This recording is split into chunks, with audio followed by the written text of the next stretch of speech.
Frédéric Michalak est arrivé en premier, devant ses coéquipiers. Un retour dans son pays n'est jamais anecdotique. Pour ses retrouvailles, Michalak sera le chef d'orchestre du 15 toulonnais, titulaire au poste de demi-d'ouverture pour la première fois de la saison. Une semaine après sa défaite à Cardiff, Toulon veut se rassurer. Les mots ont été durs, une réaction est attendue aujourd'hui. C'est vrai qu'aujourd'hui, on a envie d'être présent sur le comportement parce que c'est ce qui nous a fait défaut et après, il en résultera peut-être des choses positives. Mais d'abord, être présent effectivement au niveau du comportement. Le début de match est fermé, les défenses se répondent coup pour coup et Toulouse va même perdre son bulldozer, Louis Picamol. Sur cette action, le troisième ligne reste au sol, touché. Il sort et doit passer des examens demain avant de se rendre à Marcoussis, rejoindre le 15 de France lundi.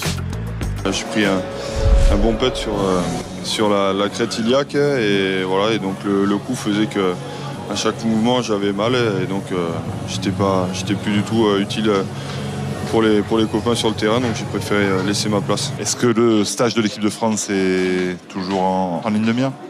Pour le moment, on n'a pas pris de décision, on va voir. Sans son troisième ligne, Toulouse joue face au vent et fait le jeu, mais se met à la faute. Michalak va en profiter une première fois, puis une deuxième. Après 17 minutes, Toulon mène 6-0. La puissance et la précision aussi. Et voilà comment Toulon mène à Toulouse 6-0. Toulouse est surpris, balbutie son rugby et se fait même bouger en mêlée fermée. Donc là c'est clair, bon, je vais toujours bonne information, donc 3 n'est pas lié. Je siffle 3 n'est pas lié. Merci capitaine. Le vent souffle sur les bords de la Garonne. Toulon, bien organisé, va continuer d'afficher son réalisme. Symbole de cette ambition, Virgile Bruni, le troisième ligne, pur produit de la formation toulonnaise, franchit la défense. Jean-Pascal Barak, le demi d'ouverture, titulaire aujourd'hui, se met à la faute. Il ne relâche pas le plaqué. La sanction est immédiate.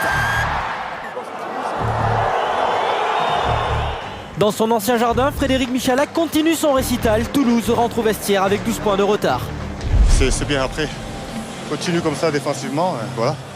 Ils ont la capacité à jouer debout et ils sont dangereux. On l'a vu contre les Saracens. Chaque fois qu'ils ont enchaîné le ballon debout, ils étaient en difficulté. Donc nous, on ne veut surtout pas qu'ils fassent ça.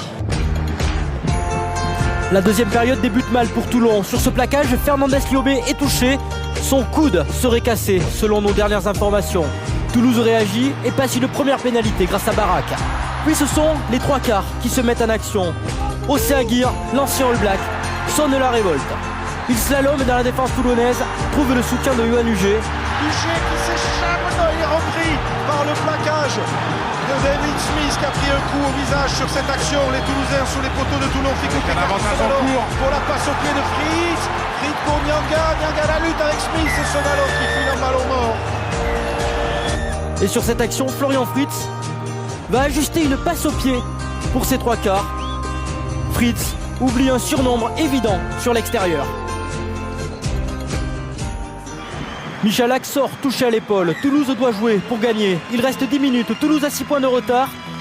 Josefa Tekori, entrée en cours de rencontre, va enfin montrer la voie pour les Rouges et Noirs. Il va y avoir un essai normalement. Qui donne à Vermac. Et l'essai de Yano Vermac sur un ballon joué, perdu par les Toulonnais près de leur ligne. L'arbitre demande la vidéo. Y a-t-il un avant de passe entre Tekori et Vermac? La règle est claire. Dans le doute, l'essai doit être validé. Un choix qui ne plaît pas à Bernard Laporte. Nous refusons un essai à Montpellier avec soi-disant les mains en avant. Là, les mains elles sont en avant et on ne refuse pas l'essai. Donc j'en veux tout simplement encore à ces gens, ces commissaires qui sont pas responsabilisent les arbitres. Ils sont trois. Où ils accordent l'essai ou ils les accordent pas, quoi. L'essai est donc validé, Jean-Marc Doussin transforme, Toulouse prend le score pour la première fois dans la rencontre. Mais Toulon ne rend pas les armes, il y a du suspense, comme de la dramaturgie. Wilkinson obtient une pénalité qui ressemble à une balle de match. Le ballon passe à côté. Quelques secondes plus tard, c'est une deuxième balle de match pour Toulon. Le scénario est le même. Comme un matador au moment de la mise à mort, le maestro Wilkinson n'arrive pas à conclure. C'est la dernière action. Wilkinson a la victoire au bout de son pied. Wilkinson va être en position de droit pour son pied gauche. Voilà. C'est parti Ousborn. Le pied gauche de Johnny Wilkinson. Tendu et ce ballon qui va passer à côté. À côté. Victoire de Toulouse d'un point, 13-12. Les deux équipes se quittent, une poignée de main sans certitude, avant de se retrouver, pourquoi pas, au printemps prochain pour les phases finales.